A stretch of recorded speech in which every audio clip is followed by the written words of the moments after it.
Hello, good people, and welcome back to news summary. And let me just give you a brief analysis of what's have been happening in Ukraine and Russia war for all this while. As we all know, the last time I report was about the meeting in Alaska, where Donald Trump was trying all possible means to see if they can bring the shit to an end. And unfortunately, both sides have been so resistive, and that part of POCs and negotiations are now off the table.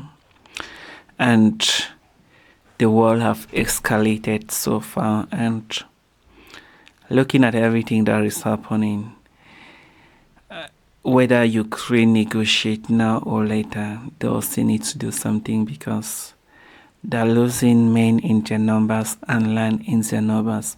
And if this thing continue, whether they like it or not, predict it, you can write it down.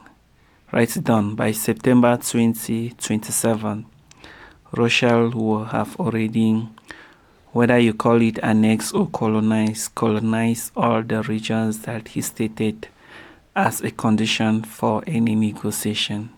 And if you look at Donbass, it's already 90-something percent. If you look at actual percentage left on what he's claiming, it's very small, meaning it's something they will be able to achieve in no time. So you can still write it down, September 2027. I'm not a prophet. I just want to talk like prophet. So that is the day, the month that Russia will have already achieved all its military goals. And looking at Ukraine, they're losing more men that they can replace. They're losing more equipment. They're losing everything at a faster rate at which they can replace. And looking at the West, everybody is already discouraged, especially with the corruption scandal.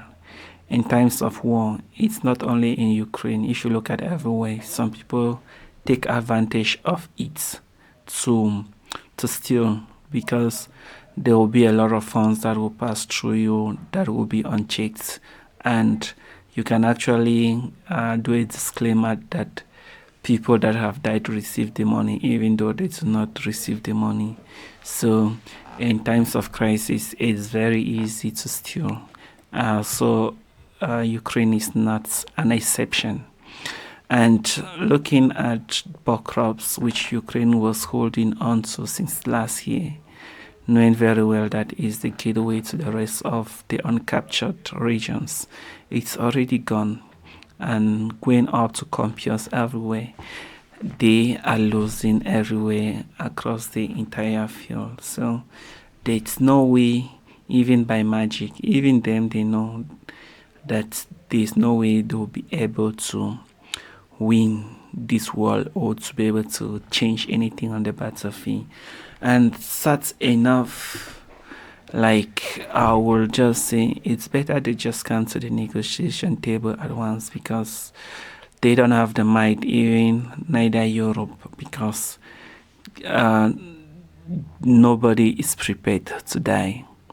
Europe going directly into this war is like they're prepared to die because you are a nuclear. And America going into this war is like they're prepared to lose America, because, like, you know about the Skyfall missile, the Oshnik, Russia have it all to reach whoever at any time, anywhere, without any limitation. So it's not a thing of yesterday, especially with the Skyfall missile that can go everywhere in the world. It can reach any types of altitude, so it doesn't have any limitation. And the US knows this, the West knows this, everyone knows this. So, and Russia is equally self-sufficient. They produce everything in their country, so no amount of sanctions can reduce whatever Russia is doing, because they have the capacity to produce everything they need without any support. And they do it at a faster rate than NATO. They all know this. So my little advice to Zelensky, negotiate now, before it's too late. All right, thank you, my people. I'll see you in my next episode. Cheers.